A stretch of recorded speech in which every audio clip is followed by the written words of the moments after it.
शं वरुणः शन्नो भवत्वर्यमा शन्न इन्द्रो बृहस्पतिः शन्नो विष्णुरुक्रमः ॐ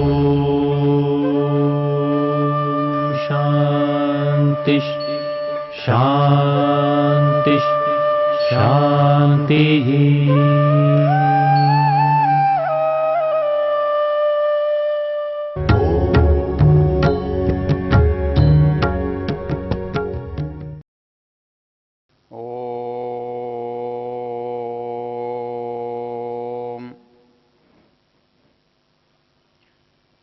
हम ऋग्वेद के 10वें मंडल की चर्चा कर रहे हैं। ये हमारा वेद विज्ञान का प्रसंग चल रहा है और 10वें मंडल का जो 34वां सूक्त है, जिसे अक्ष सूक्त के नाम से जाना जाता है, बहुत प्रसिद्ध सूक्त है, उसमें एक जुआरी की मनस्थिति का और उसके सामाजिक संबंधों का बड़ा मार्मिक इसमें विश्लेषण है। इसका देवता अक्ष है और हम पीछे इसके 4 मंत्रों की चर्चा कर चुके। आज इसके हम 5वें मंत्र की चर्चा कर रहे हैं। इसमें जुआ खेलने वाले व्यक्ति की जो मन की स्थिति है, उसके मन की जो दुर्बलता या कमजोरी है, उसका बहुत अच्छा चित्रण इसमें किया गया है। मंत्र है यदा दीध्येन दविषाण्येभि परायद्भ्यो अवहीये सखिभ्यः नुप्ताश्च बभ्रवो वाचमक्रत एमी देशाम निष्कृतम जारिणीव। मंत्र बहुत सरल है। यदि इस पर आप थोड़ा सा भी ध्यान देंगे तो बहुत आसानी से समझ में आएगा। इसमें 2 बातें हैं। एक बात पहली पंक्ति में है और एक बात दूसरी पंक्ति में है। पहली पंक्ति में है यदादिध्येन दविषाण्येभि परायद्भ्यो अवहीये सखिभ्य। यहां एक बात पूरी हो जाती है। और दूसरी बात है न्युप्ताश्च बभ्रवो वाचमकृत एमी देशाम निष्कृतम जारिणी।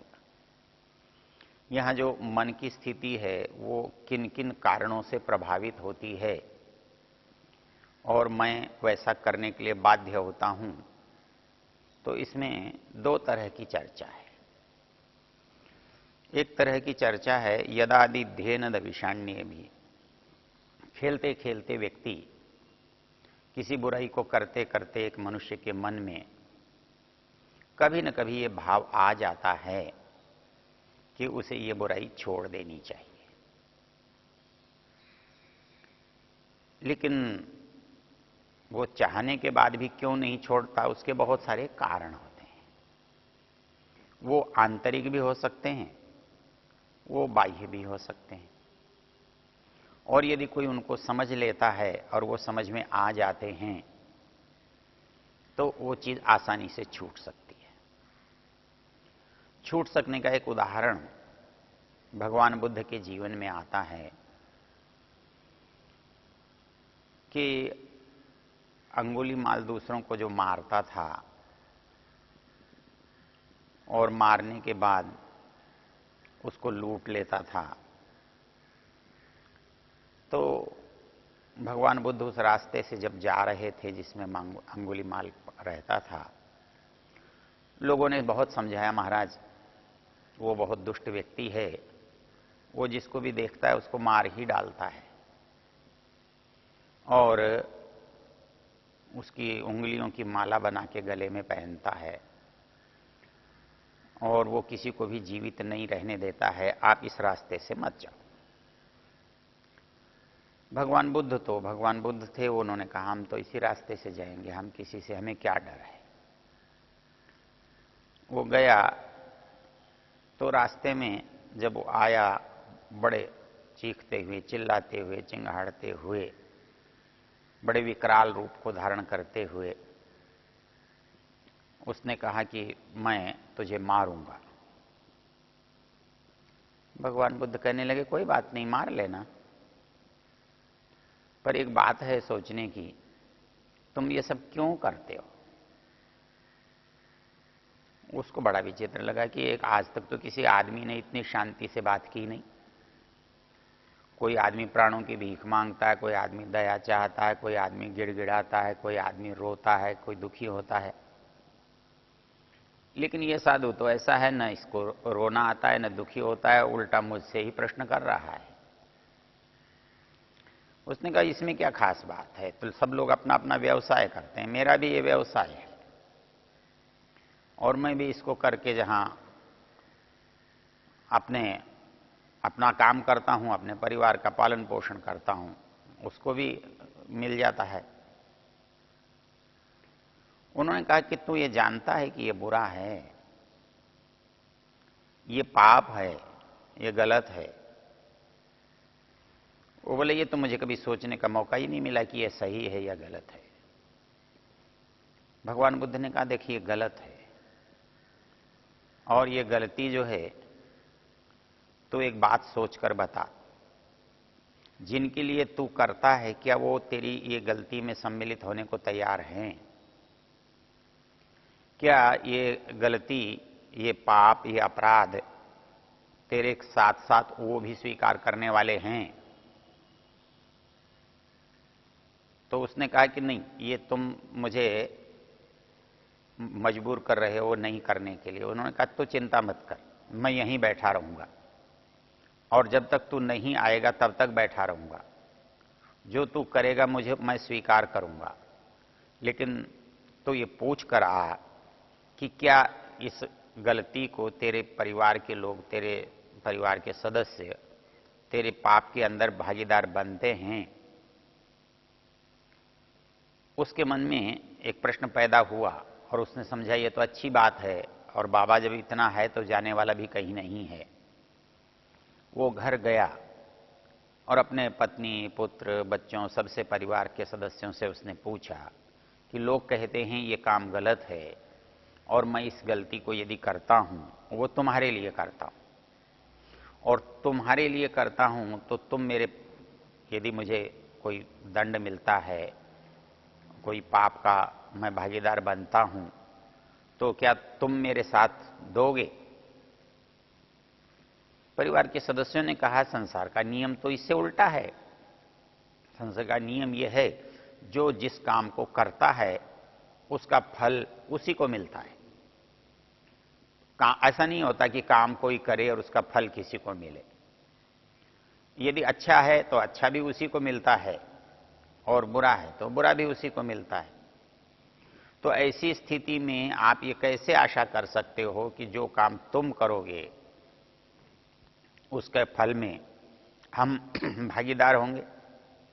हम होना चाहें तो भी नहीं हो सकते, क्योंकि नियम ये है संसार का, प्रकृति का, कि जो जिस काम को करता है उसका हानि, लाभ, पुण्य, पाप, सुख, दुख उसको प्रथम प्राप्त होता है।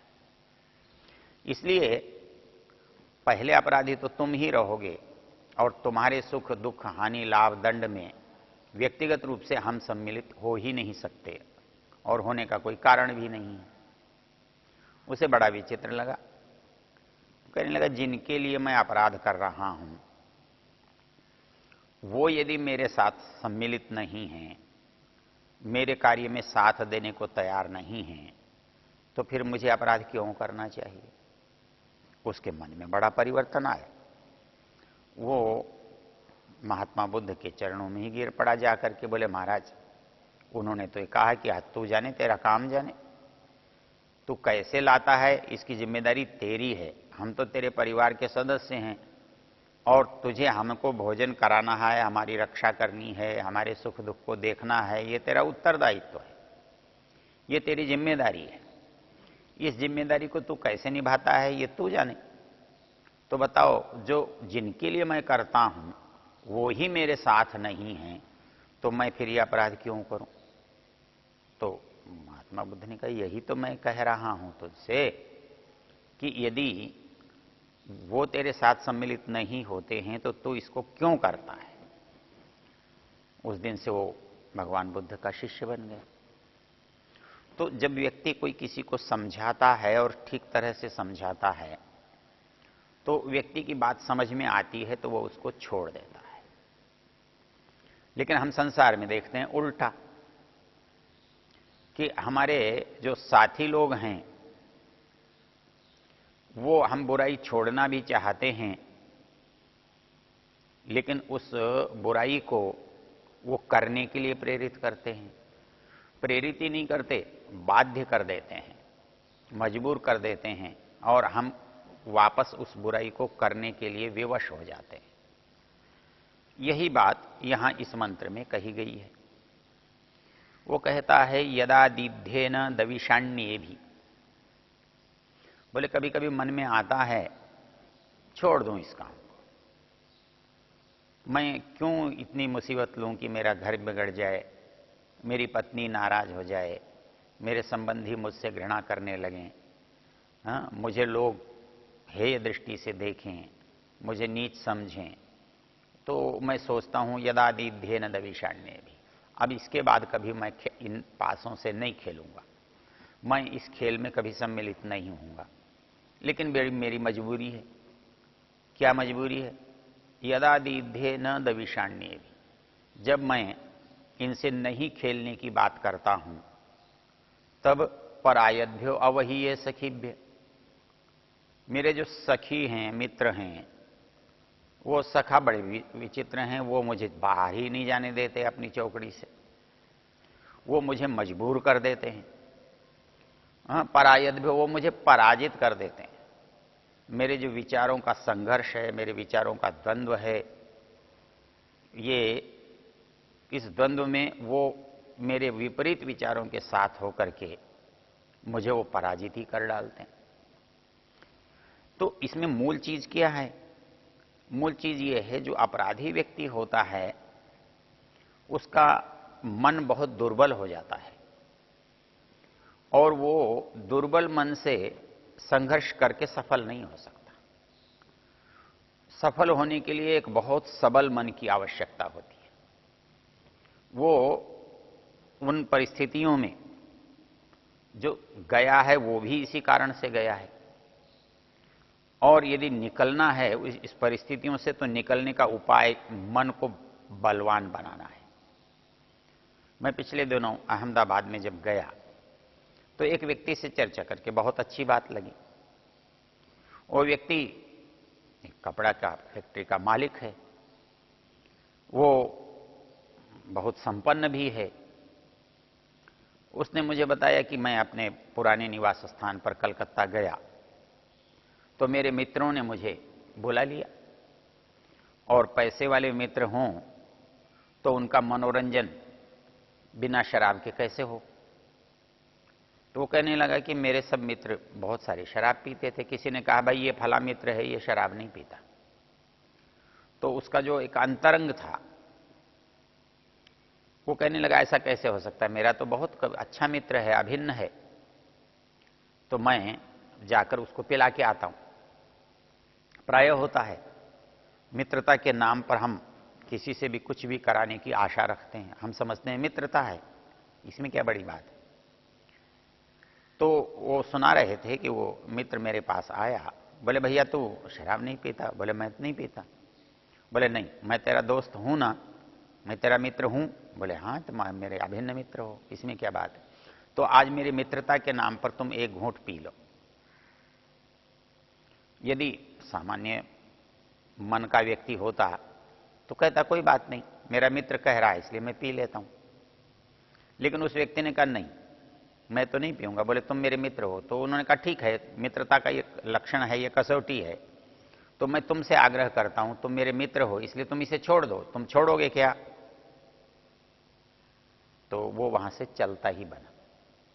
क्योंकि मित्रता के लिए यदि मैं ग्रहण नहीं करता हूं और मित्रता के लिए वो छोड़ता नहीं है तो फिर मित्रता बाध्यकारी कैसे हो गई। तो मैं अपने मित्रों के कारण कोई काम करूं, क्यों करूं? मित्र मेरे काम में सहायक हों, ये अच्छी बात है। न तो मेरे बुरे काम में मित्रों को सहायक होना चाहिए, जबकि वो होते हैं, और इसीलिए उनके बुरे काम में मुझे भी सहायता करनी पड़ती है, उनका साथ देना पड़ता है।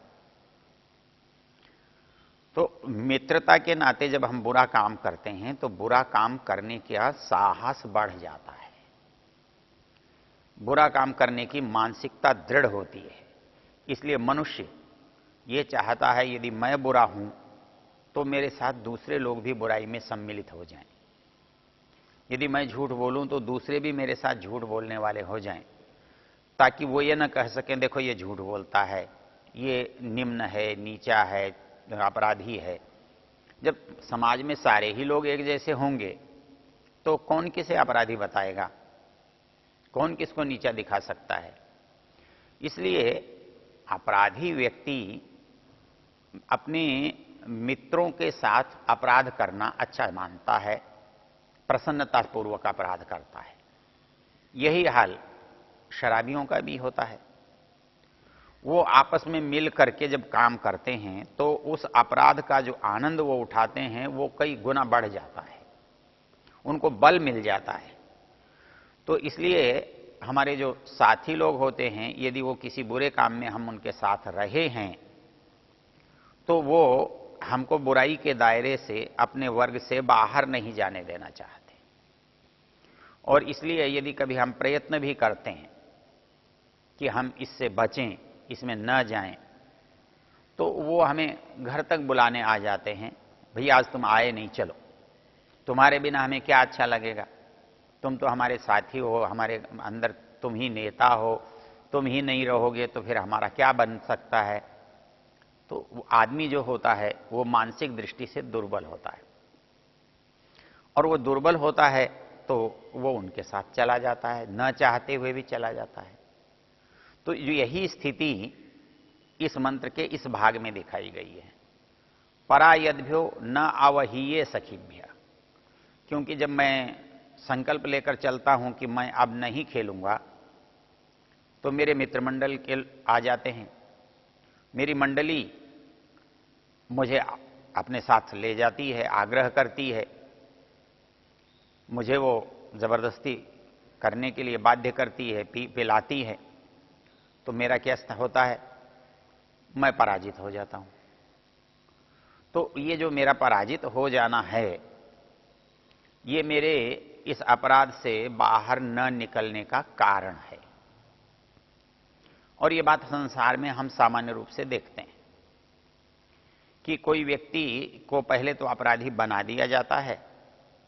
अपराधी बनाने के लिए हमारे दूसरे मित्र बहुत उदार हो जाते हैं।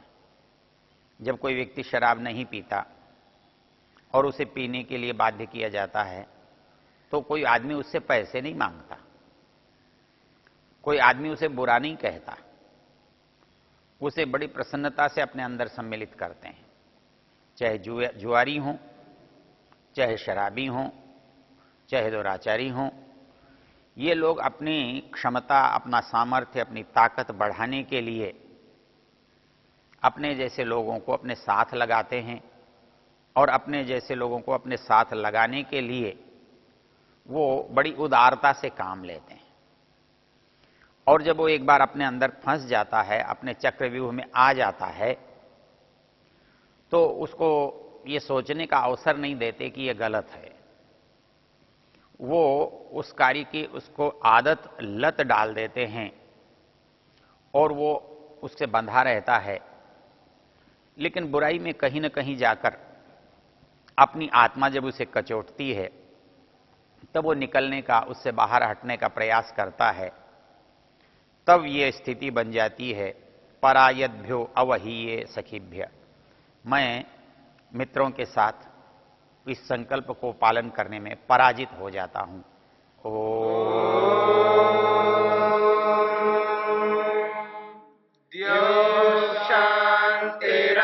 शांतिरंतरिक्षं शांति पृथिवी शांतिरापः शांतिरो